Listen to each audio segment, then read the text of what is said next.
마가복음 4장. 예수께서 다시 바닷가에서 가르치시니 큰 무리가 모여들거늘 예수께서 바다에 떠있는 배에 올라 앉으시고 온 무리는 바닷가 육지에 있더라. 이에 예수께서 여러 가지를 비유로 가르치시니 그 가르치시는 중에 그들에게 이르시되, 들으라. 씨를 뿌리는 자가 뿌리러 나가서 뿌릴새 더러는 길가에 떨어짐에 새들이 와서 먹어버렸고, 더러는 흙이 얕은 돌밭에 떨어짐에 흙이 깊지 아니하므로 곧 싹이 나오나 해가 돋은 후에 타서 뿌리가 없으므로 말랐고, 더러는 가시떨기에 떨어짐에 가시가 자라 기운을 막음으로 결실하지 못하였고, 더러는 좋은 땅에 떨어짐에 자라 무성하여 결실하였으니 30배나 60배나 100배가 되었느니라 하시고, 또 이르시되 들을 귀 있는 자는 들으라 하시니라. 예수께서 홀로 계실 때 함께한 사람들이 12 제자와 더불어 그 비유에 대하여 물으니, 이르시되 하나님 나라의 비밀을 너희에게는 주었으나 외인에게는 모든 것을 비유로 하나니, 이는 그들로 보기는 보아도 알지 못하며 듣기는 들어도 깨닫지 못하게 하여 돌이켜 죄사함을 얻지 못하게 하려 함이라 하시고, 또 이르시되 너희가 이 비유를 알지 못할진대 어떻게 모든 비유를 알겠느냐. 뿌리는 자는 말씀을 뿌리는 것이라. 말씀이 길가에 뿌려졌다는 것은 이들을 가리킴이니, 곧 말씀을 들었을 때 사탄이 즉시 와서 그들에게 뿌려진 말씀을 빼앗는 것이요. 또 이와 같이 돌밭에 뿌려졌다는 것은 이들을 가리킴이니, 곧 말씀을 들을 때 즉시 기쁨으로 받으나 그 속에 뿌리가 없어 잠깐 견디다가 말씀으로 인하여 환난이나 박해가 일어나는 때에는 곧 넘어지는 자요. 또 어떤 이는 가시떨기에 뿌려진 자니, 이들은 말씀을 듣기는 하되 세상의 염려와 재물의 유혹과 기타 욕심이 들어와 말씀을 막아 결실하지 못하게 되는 자요. 좋은 땅에 뿌려졌다는 것은 곧 말씀을 듣고 받아 30배나 60배나 100배의 결실을 하는 자니라. 또 그들에게 이르시되, 사람이 등불을 가져오는 것은 말 아래나 평상 아래에 두려함이냐 등경 위에 두려함이 아니냐. 드러내려 하지 않고는 숨긴 것이 없고 나타내려 하지 않고는 감추인 것이 없느니라. 들을 귀 있는 자는 들으라. 또 이르시되 너희가 무엇을 듣는가 스스로 삼가라. 너희의 헤아리는 그 헤아림으로 너희가 헤아림을 받을 것이며 더 받으리니, 있는 자는 받을 것이요 없는 자는 그 있는 것까지도 빼앗기리라. 또 이르시되 하나님의 나라는 사람이 씨를 땅에 뿌림과 같으니, 그가 밤낮 자고 깨고 하는 중에 씨가 나서 자라되 어떻게 그리 되는지를 알지 못하느니라. 땅이 스스로 열매를 맺되 처음에는 싹이요 다음에는 이삭이요 그 다음에는 이삭의 충실한 곡식이라. 열매가 익으면 곧 낫을 대나니 이는 추수 때가 이르렀음이라. 또 이르시되 우리가 하나님의 나라를 어떻게 비교하며 또 무슨 비유로 나타낼까? 겨자씨 한 알과 같으니 땅에 심길 때에는 땅 위의 모든 씨보다 작은 것이로되 심긴 후에는 자라서 모든 풀보다 커지며 큰 가지를 내나니 공중의 새들이 그 그늘에 깃들일 만큼 되느니라. 예수께서 이러한 많은 비유로 그들이 알아들을 수 있는 대로 말씀을 가르치시되, 비유가 아니면 말씀하지 아니하시고 다만 혼자 계실 때 그 제자들에게 모든 것을 해석하시더라. 그날 저물 때 제자들에게 이르시되 우리가 저편으로 건너가자 하시니, 그들이 무리를 떠나 예수를 배에 계신 그대로 모시고 가매 다른 배들도 함께 하더니 큰 광풍이 일어나며 물결이 배에 부딪혀 들어와 배에 가득하게 되었더라. 예수께서는 고물에서 베개를 베고 주무시더니 제자들이 깨우며 이르되, 선생님이여 우리가 죽게 된 것을 돌보지 아니하시나이까 하니, 예수께서 깨어 바람을 꾸짖으시며 바다더러 이르시되 잠잠하라 고요하라 하시니 바람이 그치고 아주 잔잔하여지더라. 이에 제자들에게 이르시되 어찌하여 이렇게 무서워하느냐, 너희가 어찌 믿음이 없느냐 하시니, 그들이 심히 두려워하여 서로 말하되 그가 누구이기에 바람과 바다도 순종하는가 하였더라. 아멘. 4장에는 씨와 관련된 비유가 3개가 연달아서 나옵니다. 씨와 그 씨가 자라나는 4종류의 밭 이야기, 그리고 두 번째가 스스로 자라나는 씨의 이야기, 그리고 세 번째가 겨자씨 이야기입니다. 그런데 가만히 보면 이 비유들이 서로 연결되어 있어요. 이 비유들이 무엇에 관한 말씀이에요? 하나님 나라에 관한 말씀입니다. 4장 11절에서 예수님께서 첫 번째 비유를 설명하시기 전에 하시는 말씀이 하나님 나라의 비밀을 너희에게는 주었으나 외인에게는 모든 것을 비유로 하나니. 그러니까 지금 하나님 나라의 비밀을 가르치시는 거예요. 하나님 나라에 관하여 말씀하시는 것입니다. 그러면 씨는 무엇을 가리키는 거예요? 말씀을 가리켜요. 뿌리는 자는 나가서 말씀을 뿌리는 것이라. 마태복음 13장 19절에서는 천국 말씀이라고 표현을 합니다. 씨가 땅에 뿌려지듯이 천국 복음이, 하나님 나라의 말씀이 사람들에게 뿌려집니다. 길가와 같은 사람도 있고 돌밭 같은 사람도 있고 또 가시떨기 같은 사람도 있고 그 마음밭이 좋은 밭과 같은, 좋은 땅과 같은 사람들이 있어요. 그들에게 각각 하나님의 말씀이 뿌려진다는 것입니다. 여러분, 그런데 한번 생각해 보세요.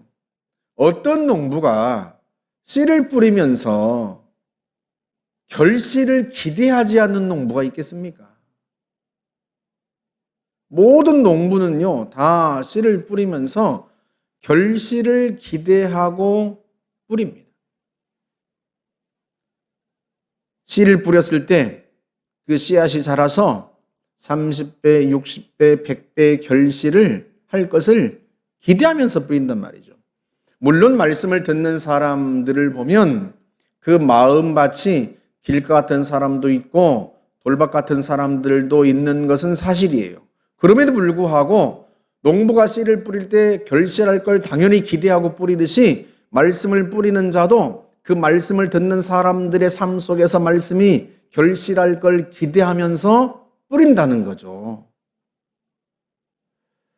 과연 두 번째 비유에서 주님이 이에 관해서 말씀을 하십니다. 그래서 26절에 보면 하나님의 나라는 사람이 씨를 땅에 뿌림과 같다.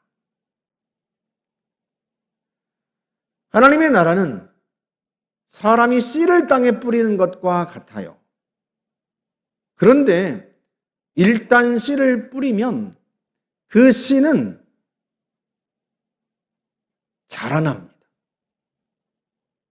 그 다음 절에서 27절에서 그가 밤낮 자고 깨고 하는 중에 씨가 나고 자라되 어떻게 그리 되는지를 알지 못하느니라. 씨를 뿌린 사람이 씨를 자라게 하는 게 아니에요. 그 사람은요, 그 씨가 어떻게 자라는지 모릅니다. 무엇이 자라게 해요? 그 다음 28절, 땅이 스스로 열매를 맺되. 그러니까 하나님의 나라는 말씀의 씨앗을 땅에 뿌리는 것과 같은데, 땅에 뿌려진 그 말씀의 씨앗은요, 열매를 맺어요. 땅이 스스로 열매를 맺습니다. 뿌려진 씨앗은요, 다 열매를 맺습니다. 그게 하나님의 나라예요. 그러니까 앞에서 주님이 첫 번째 비유에서 길가와 같은 사람, 돌밭 같은 사람, 가시떨기 같은 사람에 대해서 말씀하셨지만 그 길가, 돌밭, 가시떨기 같은 사람은 희망이 없다. 그 말씀을 하고 싶은 게 아니에요. 그게 아니라 하나님의 나라는 말씀의 씨앗을 땅에 뿌리는 것과 같은데 일단 뿌려진 씨앗은 다 자라난다는 거예요. 무엇이 자라게 해요? 땅이 스스로 열매를 맺습니다. 하나님은요, 우리 안에 뿌려진 말씀의 씨앗이 결실할 걸 기대하고 뿌리고 실제로 그 기대처럼 땅은 스스로 열매를 맺는다는 거예요. 우리 안에 뿌려진 말씀의 씨앗이 자라고 열매를 맺게 된다. 30배, 60배, 100배의 결실을 하게 된다. 너희는 그 땅이다 하고 주님께서 말씀을 하고 계시는 거예요.